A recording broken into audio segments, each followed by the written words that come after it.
你就靠一块布和一堆校徽，就把这案子给破了？你怎么做到的？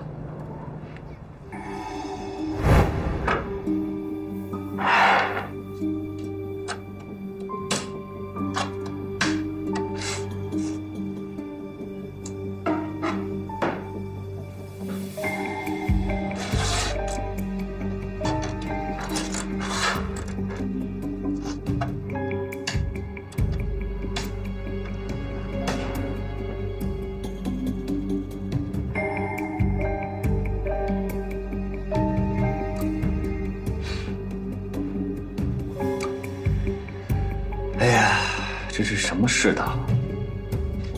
逼着大学教书先生都去做绑匪了。赶快把你底下的人都派出去，重点是顾衣铺，只要有人来买长衫，就立刻回局里报告。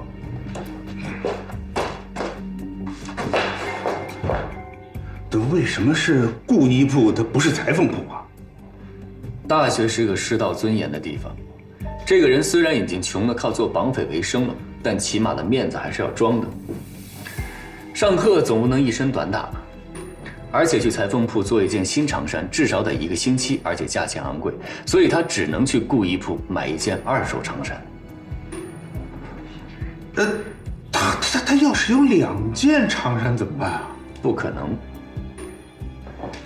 扯下来的这块布，是他长衫的左边大襟。这个人长期佩戴一条红色的围巾，而且这个围巾从来没有换过。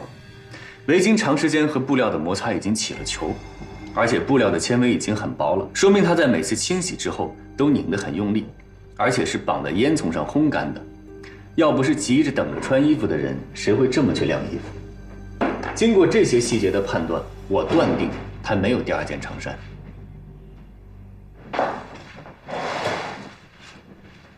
而且这个人应该是个四川人，因为布料上有一股奇怪的味道，这是鱼腥草的味道。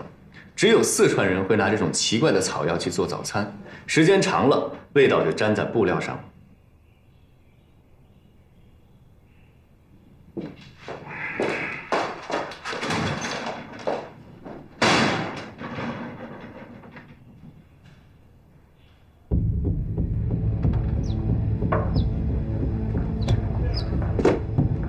哎，你好，先生。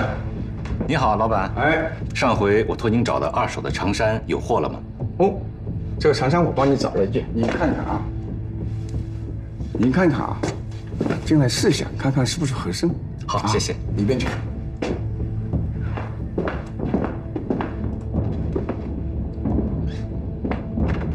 不许动。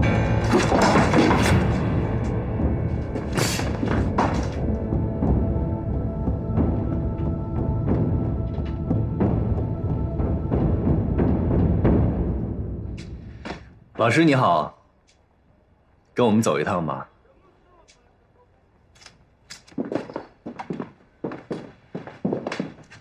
局座，这案子有些蹊跷啊。有什么蹊跷啊？这人绝对不是普通的绑票。不是绑票是什么呀？江洋大盗，嘴硬骨头软，不会这么难缠。这个人喝辣椒水跟喝白开水一样，心里一定有什么东西支撑着他。所以我断定他绝对不是普通的刑事犯。这跟你有什么关系？怎么没关系？我从不抓政治犯，我可以上抓贪官，下抓盗匪，但我从不问政治，不碰主义。你说你有什么资格在我这儿说你抓什么不抓什么呀？不要以为破了几个案子，尾巴就翘到天上去了。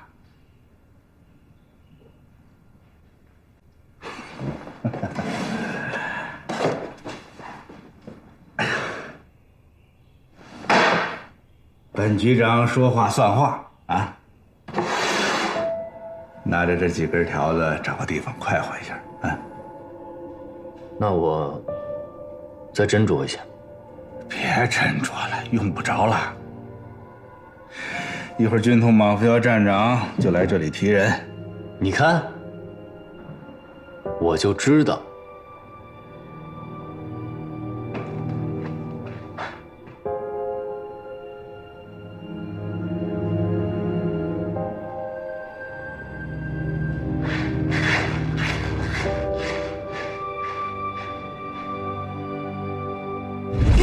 想到刑事侦查还有这么多名堂呢。哎呦，这都不算什么，这要不是抓的是我们秦处长，这案子更有意思。哎，那后来呢？后来怎么样了？后来人家不是吉人天相，成了我上司了吗？你老问他干嘛呀？你问问我不行吗？我问你了呀，你自己不说吗？行了，不用问了，怎么问我都这么优秀。10点钟以前送到军区政治部。是。你吃过朝天椒吗？没有。改天给你试试。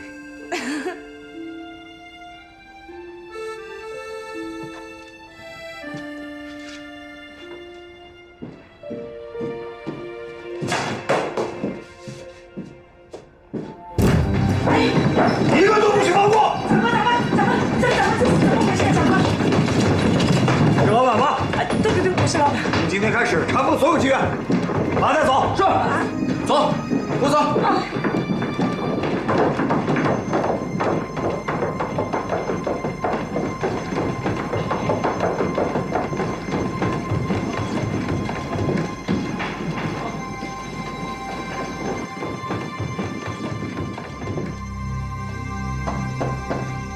进来。老师。啊，小雪啊。啊。今天怎么这么早？我昨天晚上没回家，咱们处不是没给耶律配发武器吗？我怕他路上不安全，所以就悄悄送了他一程。结果被他发现了，非要送我回来，我就在档案室猫了一宿。哦，好的，辛苦了。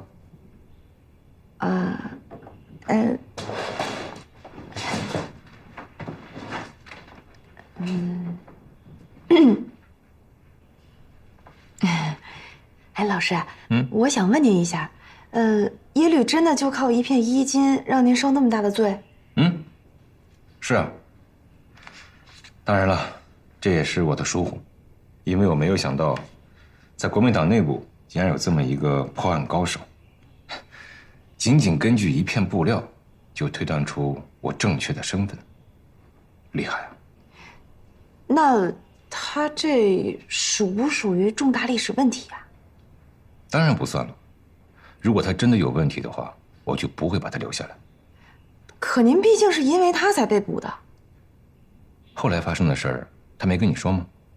没有，您快给我讲讲。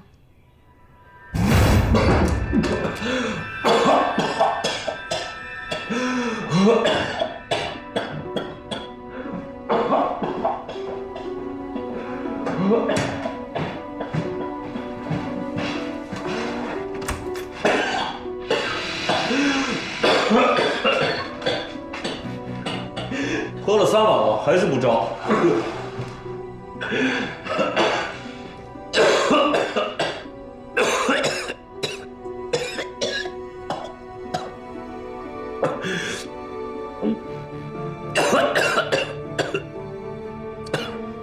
我来吧，你们先出去歇会儿。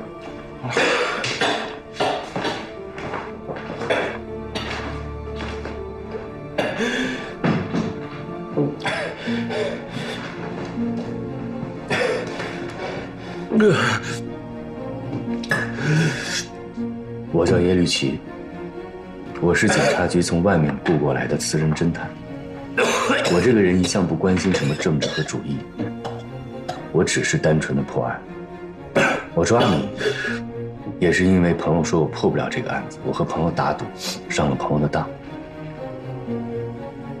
对不起了。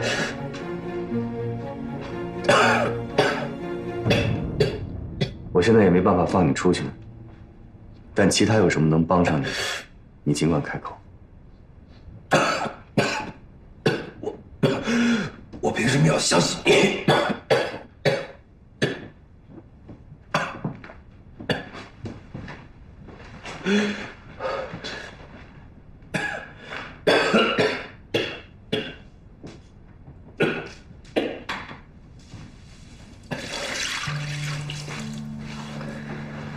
我知道你不会相信我，别的我也帮不上，起码能让你少喝2碗辣椒水。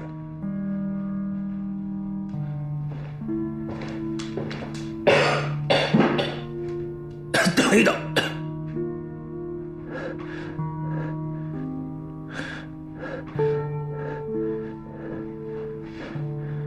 在我住的小旅馆的东面有一个小树林。在我被抓以前，我总是去那里给一群流浪的野猫去喂食。好，我会接着帮你去喂。不，如果你这么做，你等于是害了他们。前些日子，我发现那里来了一只野狗，我怕它会伤害它们，因为野猫在进食的时候。我明白了，我明白了。对不起了。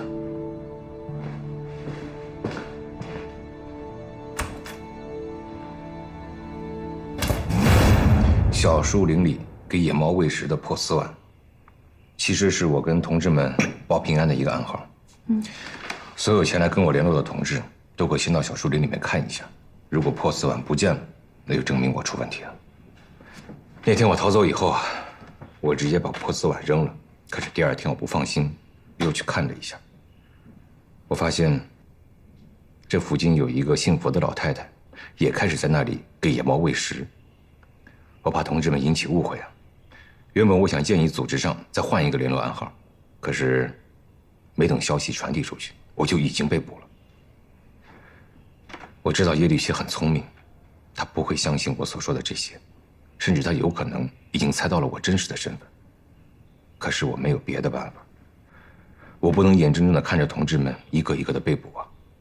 幸好我以前就听说过他，我们潜伏在国民党内部的同志跟我介绍过他。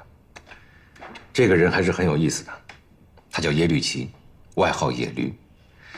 这个人一向是独来独往，有什么说什么。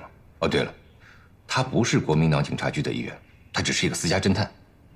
这个人最有意思的一点就是他从来不过问跟政治有关的案子。就从这一点，我准备放手一搏。咪咪，咪咪，咪咪。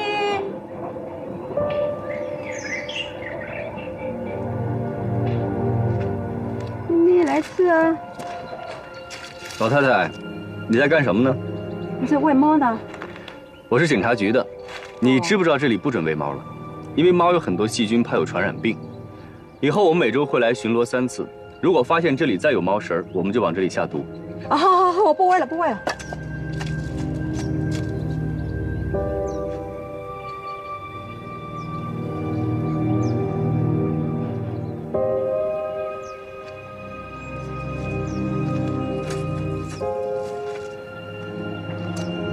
咪咪，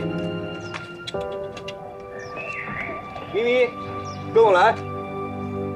咪咪，那几天我本来也是要跟您联络的，因为没看见猫食碗，所以我才没有贸然的去旅馆。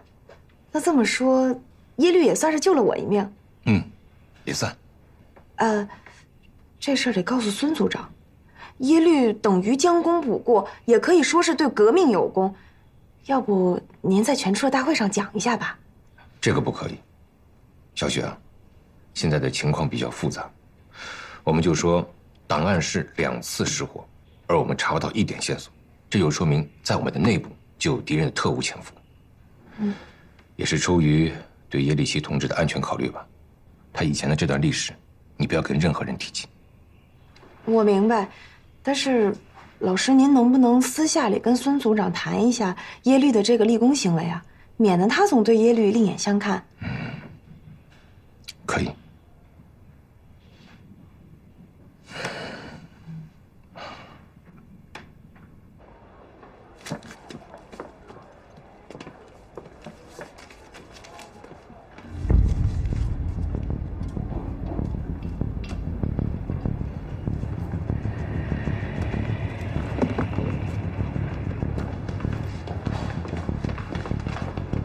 都别动！别动！不许动！拿出来！交出来！快点！看什么？看什么？蹲下！蹲下！别动！记得掉下来！别动！别动！动！对，军管会办案，抓的就是你们，带走！下来！下来！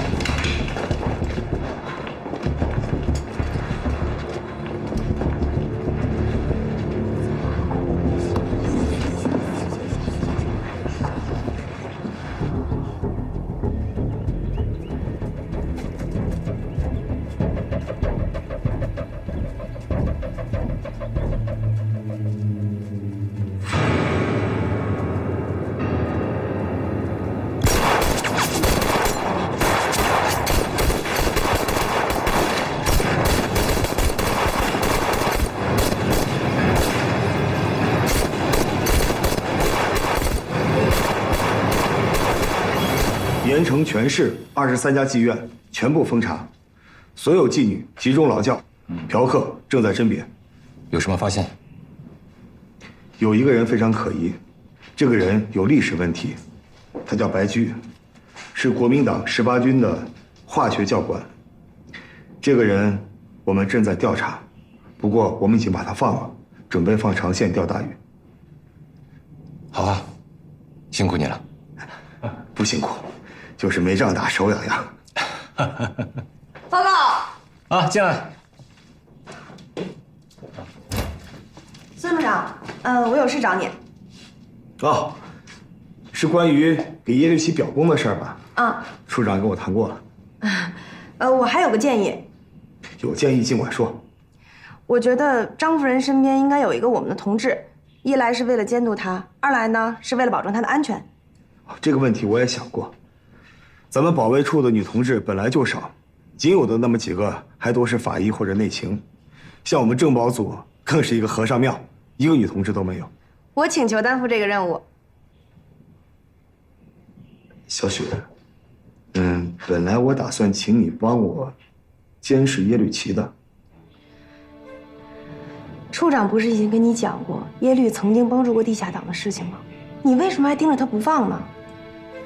他干过一件好事，未必代表他就是好人，更何况他可能是在无意当中才帮到秦处长的。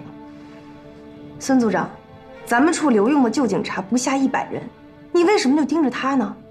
难道我不应该盯着他吗？全市行动封查妓院，别人没查着，倒把他堵在里边了。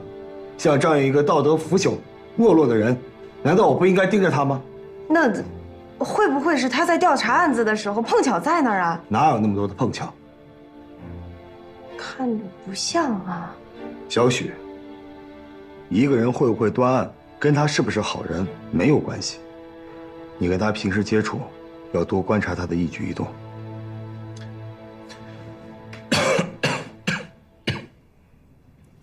不好意思，孙组长，我觉得我们当前还是要把注意力放到马扶摇身上。那在张夫人家设岗的事情，能不能交给我？原则上我是同意的，不过呢，你没有受过专业的抓捕训练，马扶摇可不是一个一般的对手啊。孙组长已经布下了天罗地网，哪用得着我动手抓捕啊？是吧，孙处长？安全没有问题。好吧，我同意。对了，孙组长，关于耶律齐的问题，你们政保组应该尽快给出一个结论，不能总这么拖着。这么多留用的警察都在看着我们，我们不能让他们觉得他们是2等公民。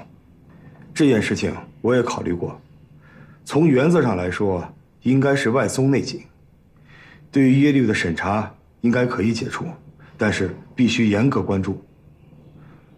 小许，你平时跟他的接触，要按原来的一样，尽量不让人感觉到任何的异样。哦，好。啊，等一下，小雪啊，出外勤一定要注意安全。一定要养成随身佩戴枪支的习惯。我这就回去拿。好。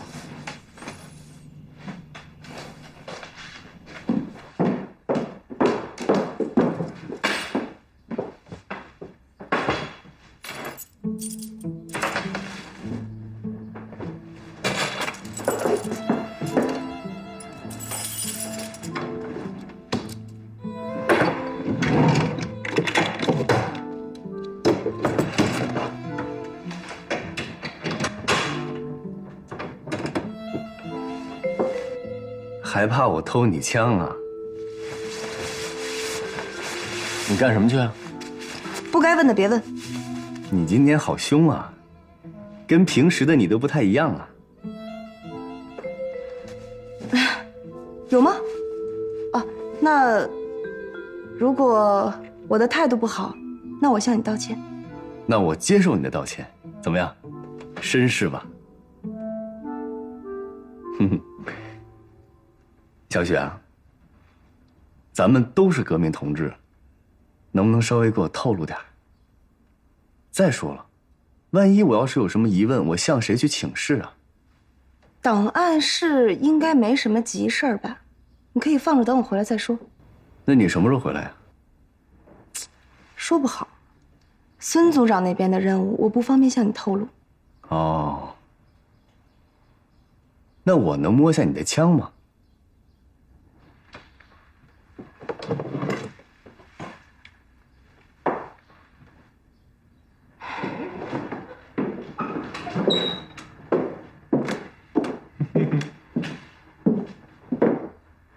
哎，嘿嘿，你今天不怕犯纪律了？啊，老师已经把你的功劳都告诉孙组长了，估计马上就会对你宣布结束审查。既然你已经结束审查，你就有资格佩戴武器。真的？嗯。那这枪5分钟以后我还给你。为什么？我好久没摸枪了，我去过过瘾。啪啪啪啪啪啪。不甘于躲在档案室默默无闻了？这是好事儿。有句话你听过吗？人最宝贵的东西是生命，生命属于人只有一次，人的一生应该这样度过。当他回首往昔，不会因为虚度年华而悔恨，不会因为碌碌无为而羞耻。在他临死的时候，他就可以这样说：我把我的整个生命和全部精力都已经献给世界上最壮丽的事业，为人类的解放而斗争。你刚从孙大虎那儿回来吧？你怎么知道？你这么说话特别不像你。讲讲道理有什么不应该的吗？应该。叶律同志，我希望你在发挥个人才智的同时，也要注意品德修养。好，我听从长官的教诲，我一定投身到壮丽的事业中去，为共产主义而奉献终身。好，那我现在可以去靶场练枪了。可以，注意安全。你今天为什么穿便装啊？工作需要啊。啊，特漂亮，特别漂亮。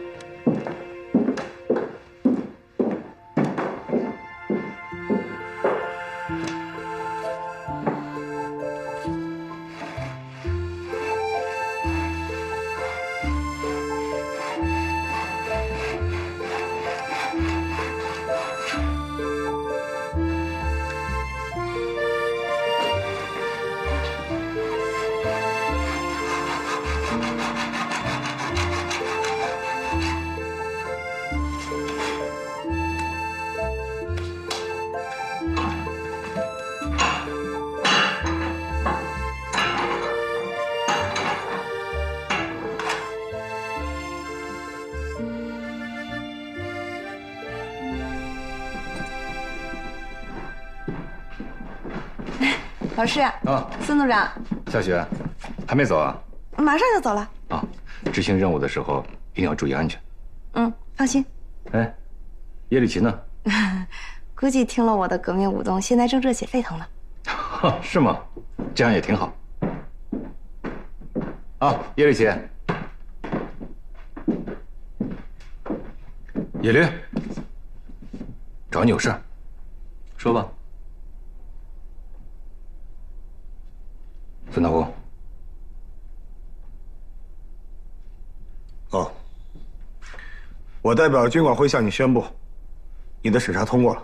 哦，叶立奇同志，从今天开始，这把枪归你使用。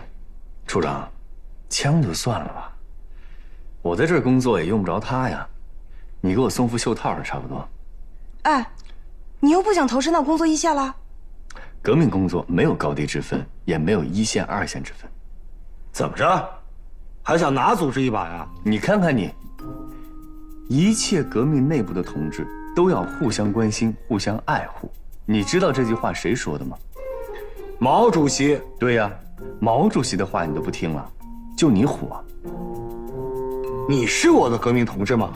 我有什么义务爱护你？你怎么知道我就不是你的革命同志呢？像人家季连才同志，以前在敌占区工作过，可是人家是白皮红心，你呢？谁让你安什么心？大胡，好，下回我见到毛主席，好好告你一状。你凭什么见毛主席啊？啊！我打了那么多仗，立那么多功，我都没见着毛主席，你凭什么见毛主席？行了行了，都是革命同志，有什么好吵的？叶立奇啊，工作上的事啊，还是要靠自觉自愿。你在这儿签个名，这把枪就归你使用了。既然你们非要给我，那我就勉强替你们保管一下。我会每天拿出来擦一擦，保证它不生锈。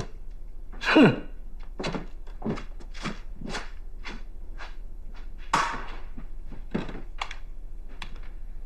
谢谢了。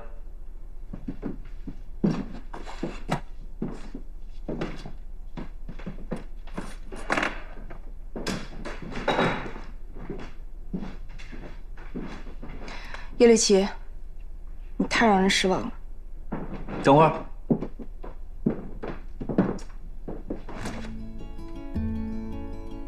你怎么拔这么麻利啊？看看枪有什么变化。这不还是那把枪吗？仔细看看。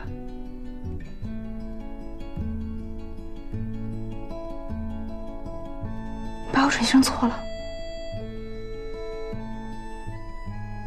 你让我怎么交代呀？你拿这把枪是干什么用的？杀敌。你连枪的属性都没有摸清楚，你怎么杀敌啊？那不是笑话吗？这种枪，首要的任务是自卫，而它的准心是最碍事的。以前我们有好几个同志，就是因为在关键时刻准心卡在了腰带上，没有把枪拔出来而丧了命。你把腰带系上。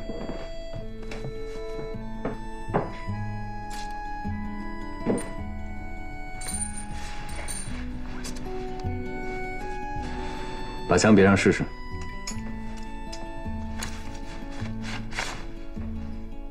拔枪。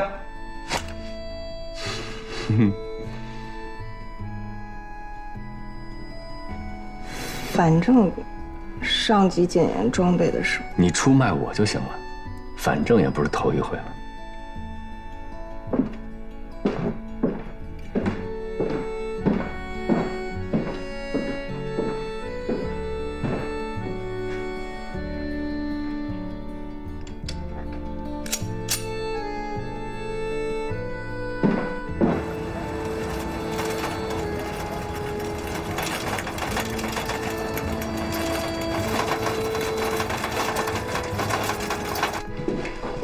人呢？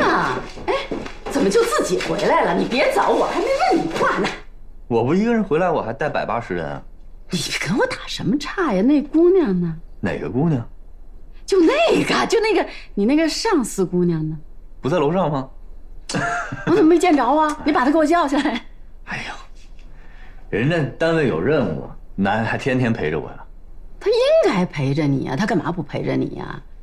我儿子这么精神，这么天才，他干嘛不陪着你？也就你这么认为，人家不见得这么认为。干嘛呀？他瞧不上你呀？不可能！切，他要是瞧不上你，就说明他有眼无珠。我找他说去，我。哎，你坐，别把人家再吓着。再说了，俗话说，娶了媳妇儿忘了娘。你就不怕我找了媳妇儿把你忘了，让你出家当尼姑去？那是我过去说的话，我是怕你找一小妖精，到时候你们俩人合起伙来气我。但是这闺女可不是，这可是个菩萨心肠，你知道吗，儿子？别菩萨心肠，真的就是菩萨心肠。你要是娶了她，她肯定能对妈好。人家的妈妈是信上帝的。那杨菩萨也是菩萨呀。哎，她叫什么名儿啊，儿子？小许，许留心。许留心，许姑娘。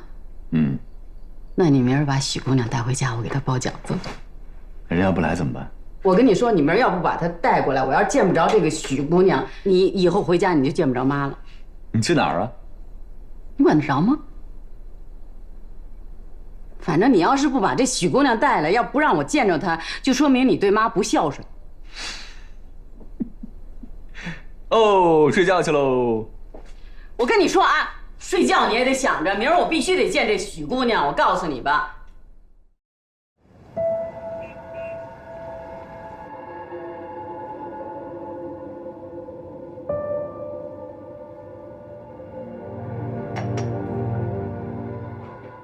你今天好凶啊，跟平时的你都不太一样啊。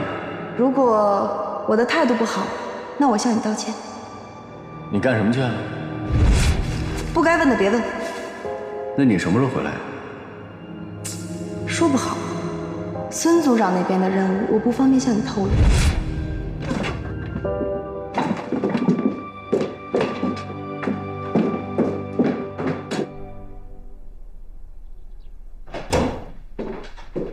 出去喊报告！你们要让小许去送命是吗？你说什么呢？你们派他去对付马扶摇。你听谁说的？我自己推断的。推断？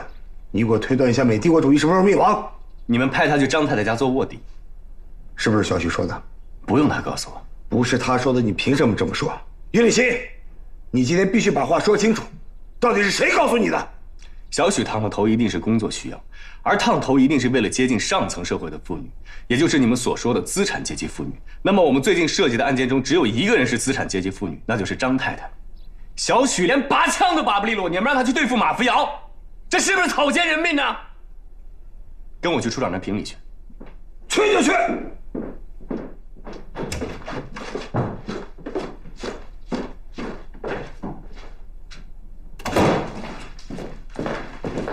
处长，他们政保组的案子，凭什么要让我们档案室的人去冒险？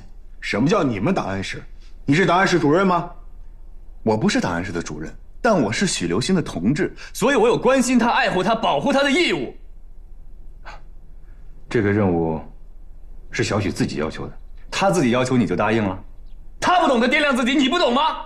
我告诉你们，咱们局里除我以外，你们有一个是一个，谁都不是马扶摇的对手。是吗？口说无凭啊，你需要拿事实来说服我。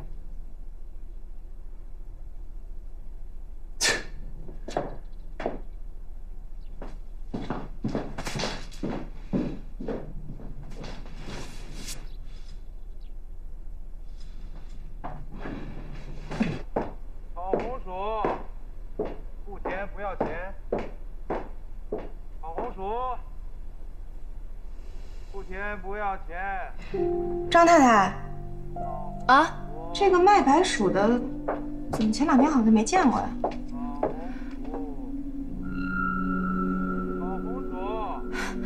我没在意，谁关心他们这些下人的事儿啊？现在是新社会了，人人平等。付钱不要钱。好像是没见过。啊，好，你先回去吧。付钱不要钱。烤红薯，付钱不要钱。烤红薯，付钱不要钱。烤红薯。哎，你站住！姓名？耶律齐。单位？军管会的。会客室有。找一妓女。证件。先放你这儿，我等会儿过来拿。站住！抓起来！为什么抓我？嫖娼查气，找妓女找事儿来了，带走。孙大虎，走。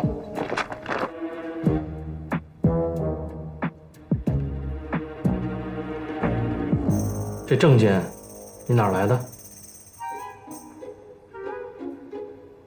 我跟你没话说，打电话问政保组。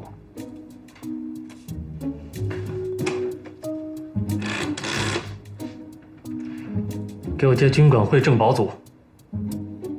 耶律齐？对，我们处是有这么一个人。证件的事我知道，我马上派人去接他。知道了。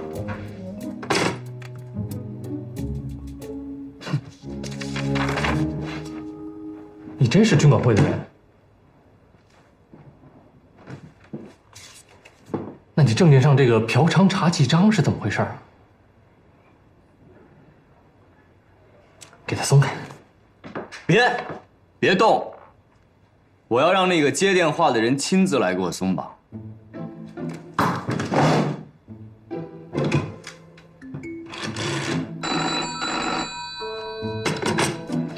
喂，什么？让我亲自给他松绑，让他等着吧。孙组长，那你什么时候过来啊？我约了一个重要的人物，好不容易才约上，让他等着。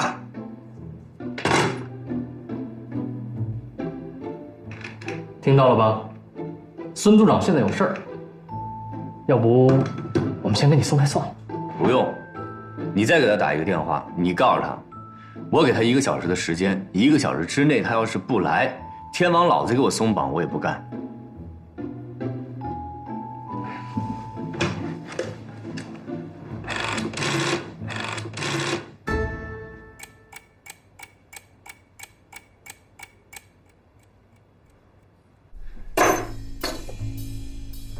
就这么多了，都拿去吧。我们这也是为了反共大业，房大明星何必生这么大的气呢？反共，共产党满大街都是，怎么没见你去反？跑到我这儿来欺负我一个妇道人家。哎呀，这共产党啊，他现在是严格管理真金白银。你说这首饰真的交给了马站长，他也没办法兑现呀。还是请房大明星拿点现大洋吧。没有。房大明星也是个明白人，听说你想移民香港了。这如果共产党知道了你跟马镇长的关系，你觉得他们会让你走吗？这临来的时候啊，马站长再三的跟我讲，房大明星啊是个念旧的人，这个忙呢你是一定会帮的。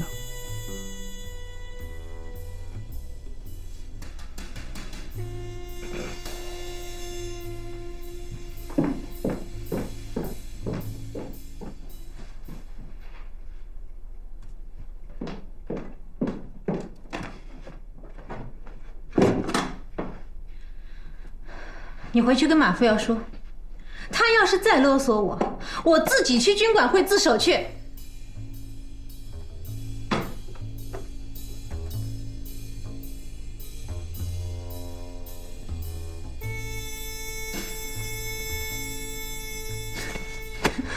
知不知道我跟马副要什么关系啊？树倒猢狲散，你现在还把自己当成个电影明星端着呢？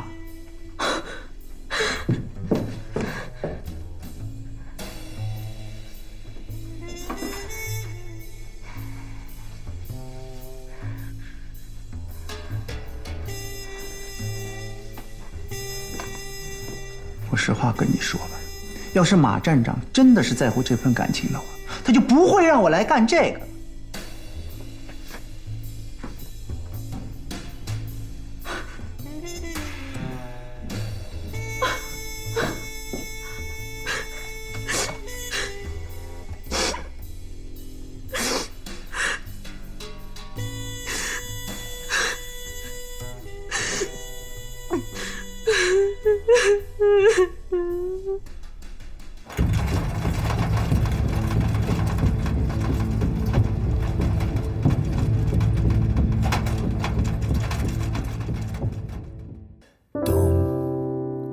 月光下的城，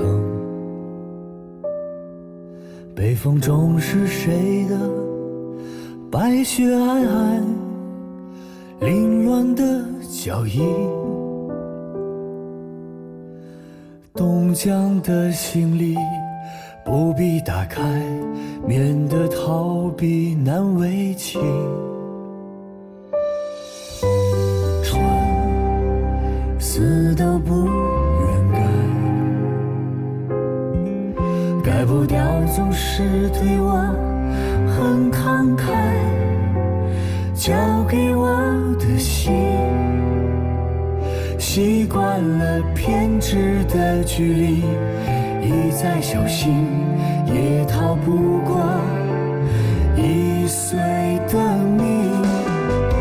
在哪里等着你来把这心打开，别说你不怕被害，在哪里等着你回来，来去也许不该错过彼此的精彩。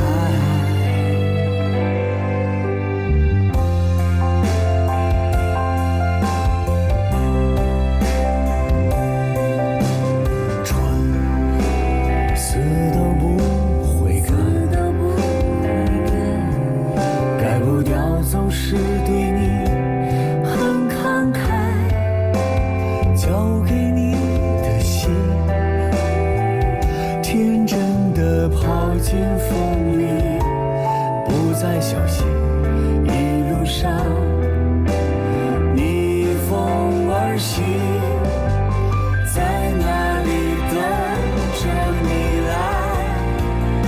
来把这心打开，别说你不愿被爱，在哪里等着你回来，来去也许不该错过彼此的精彩，在哪里等着你来把这心打开，别说你不愿被爱，在哪里等着你回来，来去也许不该错过彼此的精彩。